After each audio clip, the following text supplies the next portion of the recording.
Այսօր Հայաստանի Հանրապետությունում քաղբանտարկյալ հանդիսացող մեր գործընկերը Դավիթ Ղազինյանը հանդիպել է հերթական իրավունքի նկատմամբ նսեմացնող, ինչ-որտեղ ծաղրող վարքագծին։ Ներկայացնեմ շատ հստակ ինչ է տեղի ունեցել։ Քննչական մարմինը, դատախազությունը քաջատեղյակ լինելով, որ այսօր Դավիթ Ղազինյանը ձեռք է բերելու ազգային ժողովի падգամավորի կարգավիճակը, հասցրել են կայծակնային, ռեկորդային, աննախադեպ արագությամբ գործը ուղարկել դատարան։ Այն պարագայում, որ բոլոր տվյալները փոխանցվել էին թե քննչականին, թե դատախազությանը։ Դուք տեղյակ եք, որ Դավիթ Ղազինյանը անձամբ ներկայացել էր նախաքննական մարմնին, երբ դեռ նույնիսկ կենտրոնական ընտրական հանձնաժողովի որոշումը չկար։ Դուք տեղյակ եք, որ Դավիթ Ղազինյանի դեպքում դատարանը միակ ռիսկը, որ տեսել էր մի գործի շրջանակներում, որտեղ նյութ չկա, դա իբրև խոչընդոտելու ռիսկն էր։ Պատկերացրեք նախաքննության ավարտը ինչ է, չէ իրենից ենթադրում, որ այդ ռիսկը ուզես-չուզես պետք է նվազի։ Բայց Դավիթ Ղազինյանի դեպքում նաև, չնայած նրան, որ մենք միջնորդել ենք, որ վերջինս հարցաքննվի,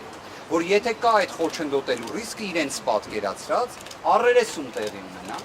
ոչ մեկը չեն արել։ Ինչի չեն արել, որ մինչև այս նիստը գործը ամեն կերպ ուղարկեն դատարան, որ երբ այս նիստը ավարտվի եւ մեր ձեռքի տակ լինի այլևս արձանագրությունը նրա վերաբերյալ, որ Դավիթ Ղազինյանը падգամավոր է եւ չի կարող լինել կալանավորված, վերջիններս ասեն իրենք լիազորություն չունեն։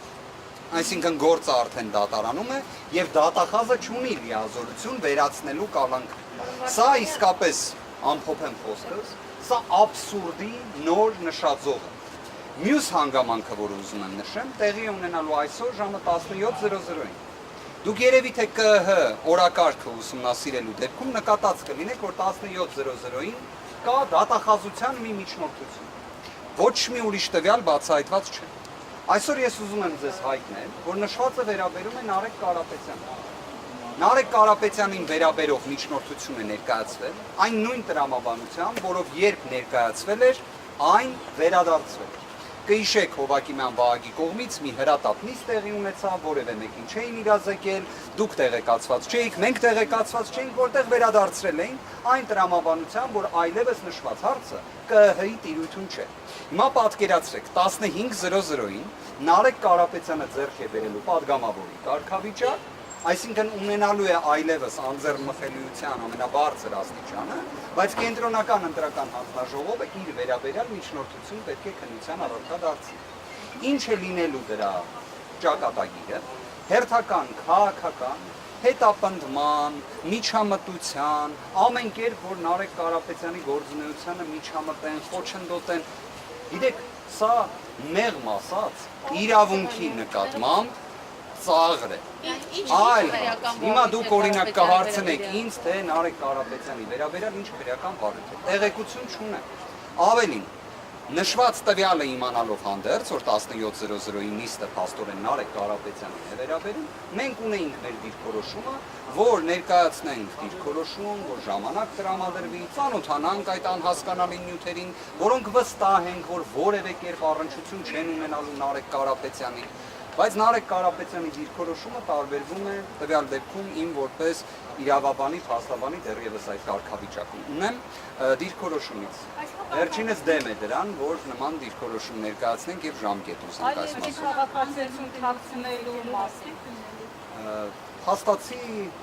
միջնորդությունը դրան է վերաբերում։ Կենտրոնական ընտրական հանձնաժողովը, ճիշտ եք ասում, ոչ թե օրենքի խախտում է, այլ նաև սահմանադրական դատարանի որոշման խախտում է, այլ ընդհանրապես որևէ միջազգային փորձում նման երևույթ չենք տեսնի։ Իդեպ ես հիմա արդեն ինքս իմ նկատմամբ որոշակի քննադատություն ունեմ, շատ հարցեր ունեմ, բայց այս հարցում էլ եւս ես հաճախ խոսում էի Սոմալիի հետ համեմատականի մասին, որտեղ գիտեք դեռ կան ծովահեններ, երևի թե այնքան շատ ասեցինք, որ մեր իրականության մեջ նույնիսկ ինչ-որ հարցերում Սոմալին կարծես թե ավելի մեծ իրավունքի պաշտպանության նշաձող է սահմանում, քան Հայաստանի Հանրապետությունում իրավապահ մարմինները։ Պարոն Վարդանյան, Նարեկ Կարապետյանի վարույթների Ես Նարեկ Կարապետյանի վարույթը կարող եմ հստակ ասել, որ իրավաբանության հետ առնչություն չի կարող ունենալ, որովհետև չի կարող լինել մի վարույթ։ Ես նշված տվյալներին դեռ չեմ տիրապետում։ Հայտարարություն է տարածել, որ իբրև այլևս քաղաքացիություն Այլ երկրի քաղաքացիության վերաբերյալ այնպիսի տվյալներ են հասանելի նաև քննչական մարմնին, որ իմ կարծիքով եթե դուք դիմեք քննչական կոմիտեին եւ իրենք ունենան բավարար ազնվությունը իրենց նաև հենց պարտականությունների տեսանկյունից պետք է հայտնեն, որ նշված վարույթը կարճվել է։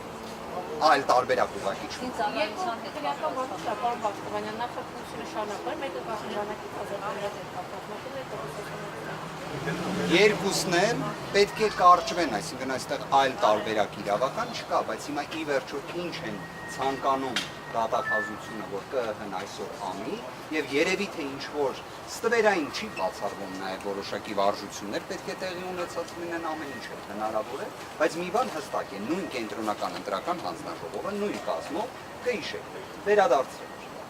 դատախազության միջնորդությունը։ Դատախազությունը փաստորեն նորից է այն ներկայացրել եւ ոչ թե ներկայացրել է այսօր, կարծես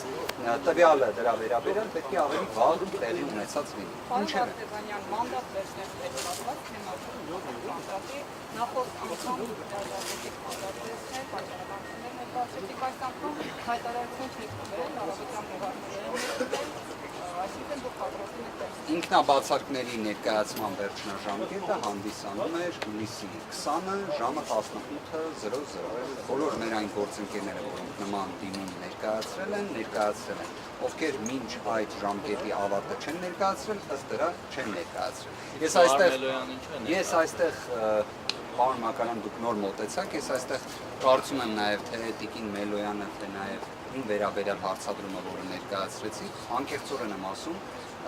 եթե նժարի վրա դնում ենք այն հարցերի, որոնք հենց այս պայդրությամբ առկա են, ես համարում եմ, որ դրան նույնիսկ այս փուլում անհրաժեշտ չի անհրաժեշտ կատարել։ Մենք հիմա խոսում ենք։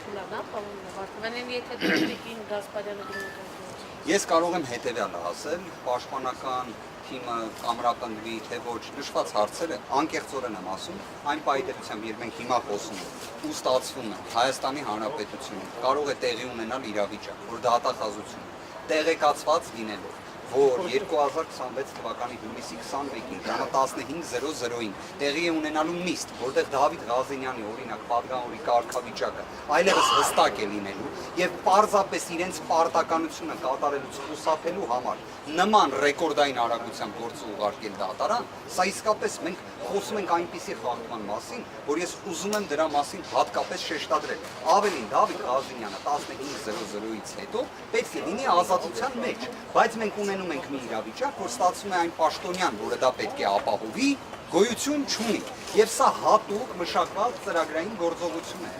Ես հասկանում եմ, որ կարող է այսօր ձեզ սկսեն հրամցնել հետևյալ մեկնաբանություն, թե Նարեկ Կարապետյանի գործով, թե օրինակ Դավիթ Ղազենյանի կարգավիճակի վերաբերյալ, որ գիտեք, պատգամավորի կարգավիճակը ստացել են, բայց դեռևս լիազորությունները չեն ստանձնել, որտեղ լիազորությունների ստանձնման օրը օգոստոսի 2-ն է։ Հարգելիներս, նշված հարցը սպառված է 2021 թվականի դեկտեմբերի Սահմանադրական դատարանի համապատասխան որոշմամբ, որը իդեպ ներկայացվել է Ազգային ժողովի պատգամավորների 1/5-ի կողմից, ներկայացուցիչը հանդիսացել եմ ես։ Սահմանադրական դատարանը իր որոշմամբ օգտագործում է պատգամավորի կարգավիճակ ձեռք բերել եզրույթը։ Ոչ թե լիազորությունների ստանձնում, այլ կարգավիճակ։ Կարգավիճակ տալիս է այս մարմինը։ Լիազորությունների ստանձնումը տեղի ունենում Ազգային ժողովում։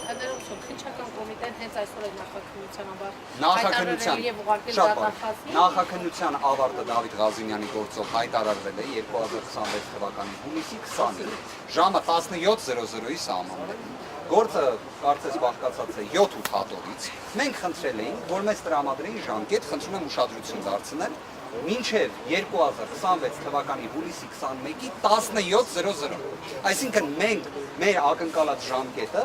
երևի թե որևէ մեկը չի կարող չէ ասել, որ երկար ժամկետ ենք ուզել։ Կարծում եմ որևէ մի մասնագետ նման դիրքորոշում չի այլ։ Քննիչը այն համարել է ակնհայտ անհիմն միջնորդություն, որոշել է մեզ ժամկետ տրամադրել մինչև 11:00-ն, այնուհետև 11:01 ենթադրում եմ, որովհետև 10:30 մենք ներկայացրել ենք միջնորդություն, որոնք առերեսում կատարեք, հարցաքննեք Դավիթ Ղազենյանին, քննիչը այն թողել է առանց քննության, գիտեք ինչ պատճառաբանությամբ, որ արդեն մեղադրական եզրակացությունը ուղարկել է դատախազին։ Այսինքն սենց արագություն, հարգելիներս, ես իդեպ ասեմ նաև, որ աշխատանքային կարգով երեք փորձել եմ նաև կապ հաստատել հսկողություն իրականացնող դատախազի հետ։ Հսկողություն իրականացնող դատախազի հետ աշխատանքային ձևաչափով կապ հաստատելը ողջամիտ երևույթ է, քանի որ դատախազի նույնիսկ համարը համապատասխան դատավարական որոշումներում գրվում է։ Պատկերացրեք, ես այդ համարին Արտուր Դանիելյան, ես փորձեցի կապ հաստատել այդ հեռախոսը համարով, պատասխանեց մի կին, խնդրեցի, որ փոխանցեն հեռախոսը դատախազ Դանիելյանին, որ խոսենք Ղազենյան Դավիթի խափանման միջոցի հետ կապված հարցի շուրջ, որովհետև պատգամավորի կարգավիճակ է ստանում եւ այլն, ստացա պատասխան, որ նման դժվարություն կա, պայմանավորված այն հանգամանքով, որ ես զանգահարել եմ Կոմերցբանկի հաշվապահություն։ Գիտեք, դատավարական ակտերում, երբ նշվում է հսկողություն իրականացնող դատախազի հեռախոսահամարը եւ նման վերաբերմունք է տեղի ունենում, սա իսկապես միգուցե նաեւ դա էլ է պայմանավորված նրանով, որ ինչքան հնարավոր է արագ համարն է նշել դա։ Այո, հաշվապահություն։ Կարող է ձեռքի Հայտնեցին, ամեն դեպքում հիմա ես ներողություն եմ խնդրում Կոմերցբանկի հաշվապահությունից, որ նման ահազանգ է